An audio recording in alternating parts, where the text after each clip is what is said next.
අයිබෝන් කියලා පිළිගන්නවා Grow with Investing YouTube channel එකට ඔයාලව වෙනදා වගේම ගොඩක් ආදරෙන්. ඉතින් අද මම වීඩියෝ එකක් කරන්න හේතුවා Capital Alliance Holding සමාගම සම්බන්ධව. ඉතින් ගොඩක් අය IPO එකට subscribe කරලා තිබුණා සහ ලොකු first trading day එක දවසේම ලොකු profit එකක් ගත්ත අයත් හිටියා.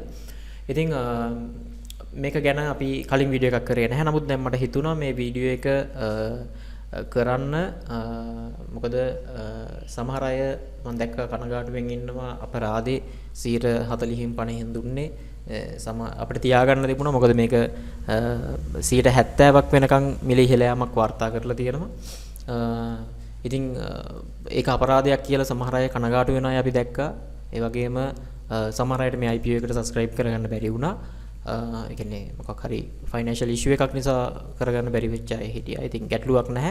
මේ වගේ IPOs තව ගොඩාක් ඉස්සරහට එන්න පුළුවන්. කොටස් වෙළඳ පොලේ හොඳ වර්ධනයක් අපි අපේක්ෂා කරනවා. ඉතින් IPO එකක subscribe කරනවද නැද්ද කියන එක තීරණය වෙන්න බලපාන කරුණු ගොඩාක් තියෙනවා. එකක් එයාලගේ prospectus, අනිත් එක market trend එක සහ මේ කම්පැනි එකට තව ඉන්න competitorsලා කවුද වගේ දේවල් සහ එයාලගේ valuations කොහොමද තියෙන්නේ කියන එකත් මේකට බලපානවා. විශේෂයෙන්ම මාකට් එකේ ට්‍රෙන්ඩ් එක මේකට බලපානවා කියන එක ඔයාලට තේරෙන්න ඕන. ඉතින් මේ වෙලාවේ අපි තේරෙනවා අප් ට්‍රෙන්ඩ් එකක මාකට් එක ගමන් කරනවා. ලොකු ගැටලුවක් නැහැ මාකට් එකේ. ටර්න් ඕවර් එකත් හොඳ මට්ටමක තියෙනවා. ඒ වගේම ක්‍රොසින්ග්ස් විශාල ප්‍රමාණයක් අපි දකිනවා. ටිකක් දැවැන්ත විදියේ ක්‍රොසින්ග්ස් කිහිපයක් ගිහිල්ලා තියෙනවා මාකට් එකේ. හරි. ඉතින් මෙන්න මේ විදියේ පසුබිමක් තමයි Capital Alliance Holding Limited කියන සමාගම කොටස් වෙළඳ පොළ ඇතුළට එන්නේ.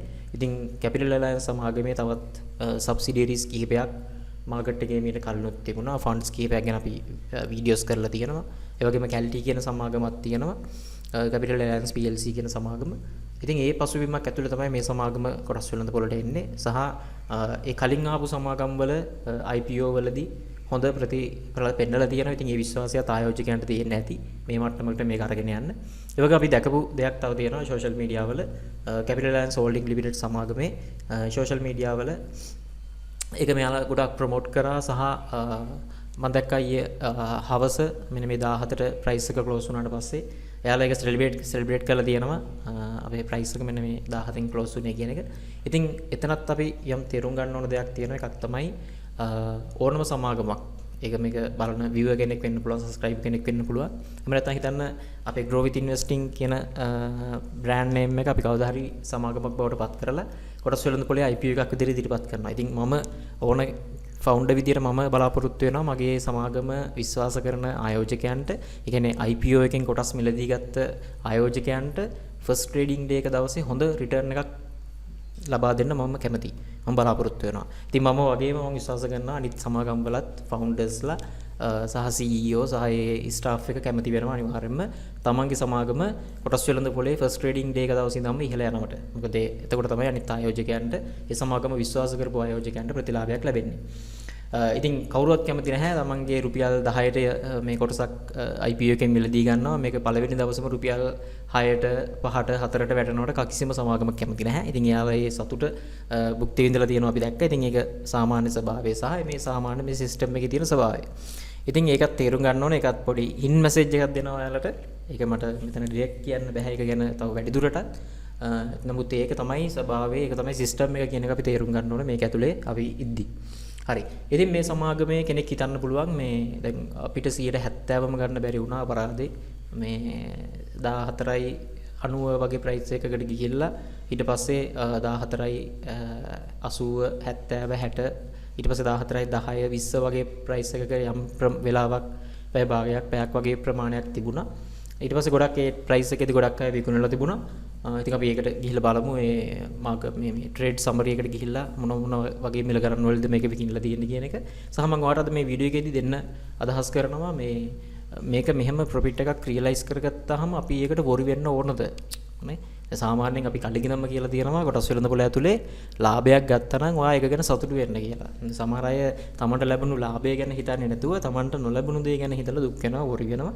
ඉතින් එහෙම අධික තණ්හාවක් ඇතුලේ තියාගෙන අපි මේක කරන්න ඕනද? සහ එහෙම ගන්න ගියොත් අපිට මොකක්ද වෙන්නේ කියන එකත් අපි මේ වීඩියෝ එකේදී පොඩ්ඩක් කතා කරමු. මම මේකට මේ ට්‍රේඩ් සමරි එක ස්ක්‍රීන්ෂොට් එකක් අරගෙන තියෙනවා මේක පොඩ්ඩක් කතා කරන්න. ඉතින් අපි බලමු මේ තියෙන්නේ කැල්ච් එහෙම නැත්නම් Capital Alliance Holding PLC නැත්නම් LTD කියන සමාගම ෆස්ට් ට්‍රේඩින් ඩේ එක දවසේ ආපු. ඉතින් මේ ට්‍රේඩ් සමරි එක තමයි මම අරන් තියෙන්නේ ඕනම කෙනෙක්ට තමන්ගේ ඒ ට්‍රේඩ් ප්ලැට්ෆෝම් එකේ කොටසේ කෝඩ් එක සර්ච් කරලා ට්‍රේඩ් සමරි කියන එක ක්ලික් කරාට පස්සේ තමන්ට බලා ගන්න පුළුවන් මෙන්න මේ ට්‍රේඩ් සමරි එක. ඉතින් දවස් ඇතුලේ ගිහිපු මිල ගණන්, ඒ මිල පරාසය කොහොමද, ආරම්භක මිල කොහොමද සහ අවසාන මිල මේකේ තව කිහිපයක් පල්ලෙහාට තියෙනවා. මොකද අන්තිම ප්‍රයිස් එක රුපියල් 18ට දක්වා වුණත් මේකේ ට්‍රේඩ් වුණා. මම ඒ කොටස ගත්තේ නැහැ. ඉතින් මෙතන මම වැදගත් පොයින්ට් එකක් තියෙනවා කතා කරන්න. ඉතින් මේ තියෙන්නේ ට්‍රේඩ් ප්‍රයිස් එක, ඒ ටයිම් එක මෙතන පෙන්නන්නේ නැහැ. මොන පරාසයක්ද, ඩේ රේන්ජ් එක මොකක්ද? දැන් ඔයාලට ඩේ රේන්ජ් එක කියන එක බලා ගන්න පුළුවන් CSE වෙබ් එකට ගියාට පස්සේ. මේ තියෙන්නේ දවසේ රුපියල් 14ට ඕපන් උනේ 18ක් වෙනකන් මේක දවස් ඇතුලේ ගිහිල්ලා තියෙනවා. මෙන්න මේ ප්‍රයිස් දෙක ඇතුලේ තමයි මේ කියන මිලියන 68ක විතර ෂෙයා ක්වොන්ටිටි එකක් ට්‍රේඩ් වුණා. ඉතින් අපිට ඒකත් බලන්න පුළුවන්. මේකෙම තියෙනවා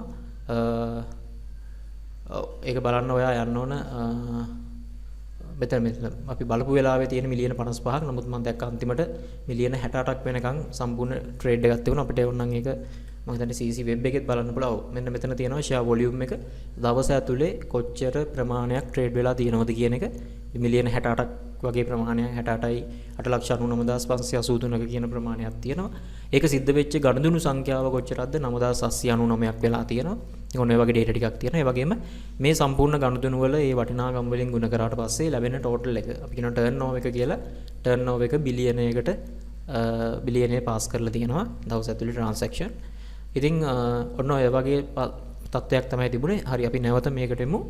ඉතින් මේ තියෙන ට්‍රේඩ් ප්‍රයිස් එක, මේ තියෙන ට්‍රේඩ් ක්වොන්ටිටි එක, يعني 14 කියන මිලෙන් සම්පූර්ණ ගිහිල්ලා තියෙනවා කොටස් 69800ක්. ආරම්භක අවස්ථාවේම 14න් විකුණලා තියෙනවා. 14න් විකුණුවා කියලා කියන්නේ මේ ස්ටොක් එක ගන්න IPO එකෙන් රුපියල් 10යි සාමාන්‍ය ආයෝජකෙක්.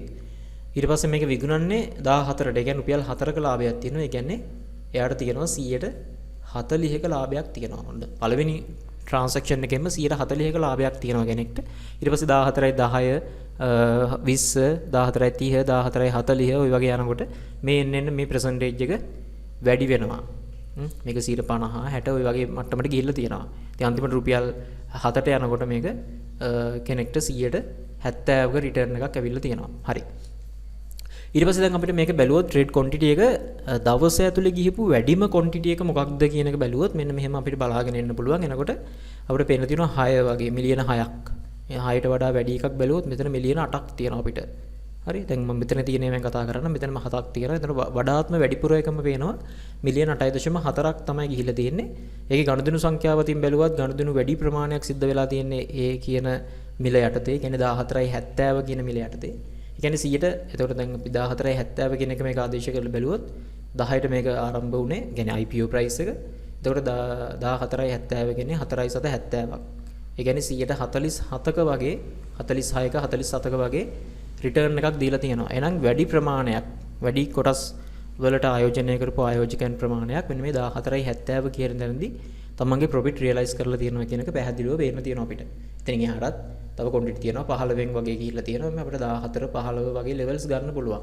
මෙන්න මේ කියන අතරතුර තියෙන ක්වොන්ටිටියක් අපිට ගන්න පුළුවන්. ඒතර සම්පූර්ණ ප්‍රමාණය මිලියන 68ක් වෙනකන් ගිහිල්ලා තියෙනවා. හරි. මේ පැත්තෙන් පෙන්නනවා මේ චේන්ජ් එක ඕපනින් ප්‍රයිස් එකත්, ඒ කියන්නේ ආරම්භක මිලත් එක්ක කොච්චර චේන්ජ් එකකින්ද මේක සිද්ධ වුනේ කියන එක මෙතන පෙන්නලා තියෙනවා. හරි. දැන් ඔන්න 147ක් 150ක් කියන එක ගමු අපි. 10ට ආරම්භ වුණ එක රුපියල් 5කින් ට්‍රේඩ් වෙනවා. කියන්නේ 15ට ට්‍රේඩ් වෙනවා. කියන්නේ 150ක ප්‍රොෆිට් මාජින් එකක්, කැපිටල් ගේන් එකක් පළවෙනි දවසේම සමාගමකින් තියෙනවා. ඉතින් දවසක් ඇතුලේ 50ක් ගන්නවා කියලා කියන්නේ ඒක ඊටාම ඉහළ අගයක්.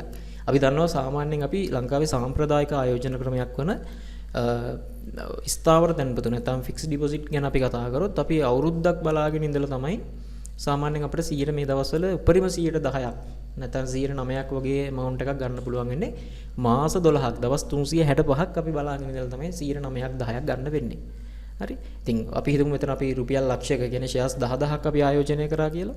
එහෙනම් 10000ක් ආයෝජනය කරා නම් අපිට ඇත්තටම මෙතන 150ක් කියලා කියන්නේ අපි රුපියල් ලක්ෂයක් දැම්ම නම් අපිට මේ IPO එකෙන් ගන්න පුළුවන් තව රුපියල් 50000ක් ගන්න තිබුණා ප්‍රොෆිට් එක විදියට.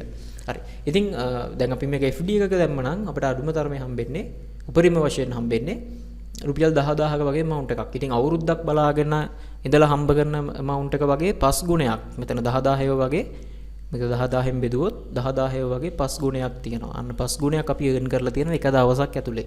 සහ පැය කිහිපයක් ඇතුලේ.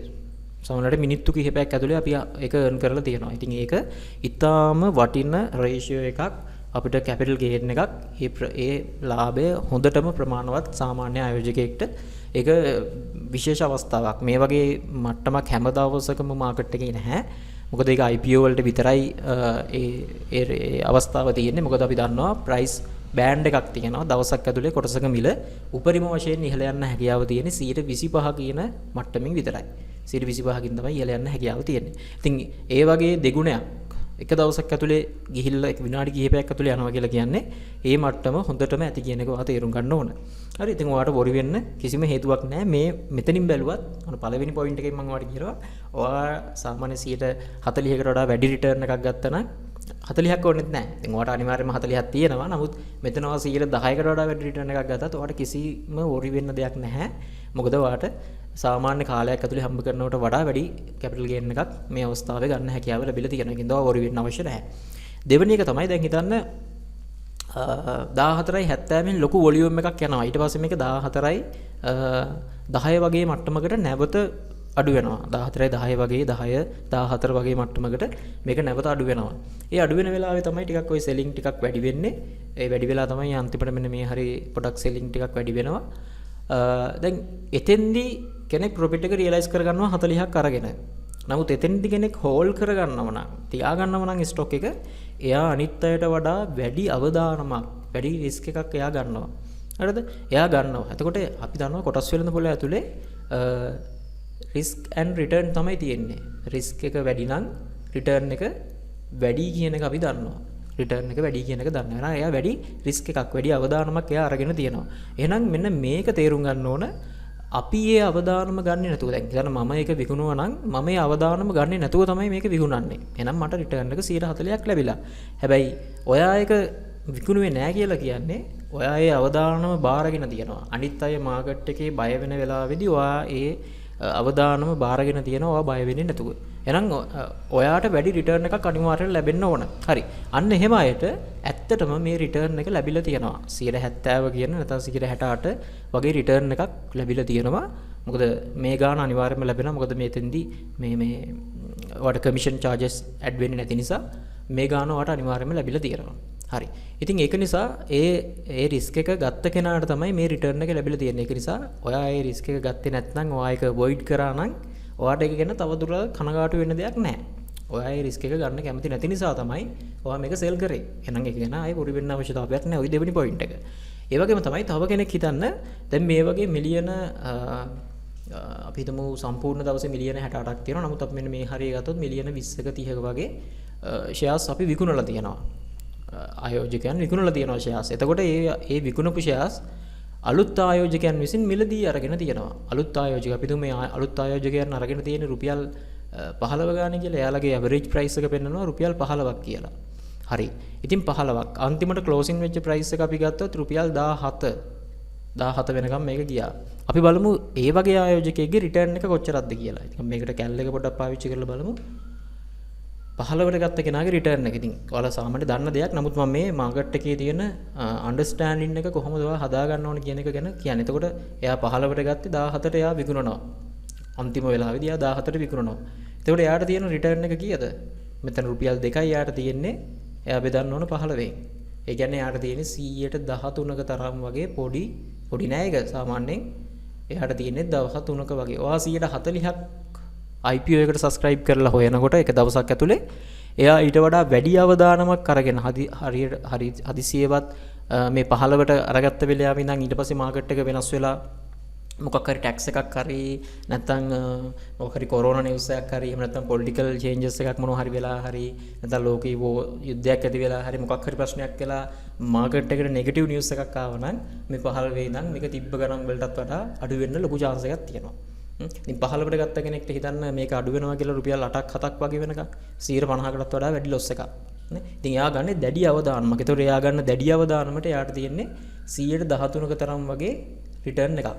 හැබැයි ඔයා මේ වෙනකොටත් 140ක් මේකේ ප්‍රොෆිට් එක රියලයිස් කරලා අවසానයි. ඉතින් අනිවාර්යයෙන්ම ඔයාට සතුටු වෙන්න තවත් පොයින්ට් එකක් තියෙනවා. මම දැන් පොයින්ට්ස් 3ක් කිව්වා ඔයාට සතුටු වෙන්න.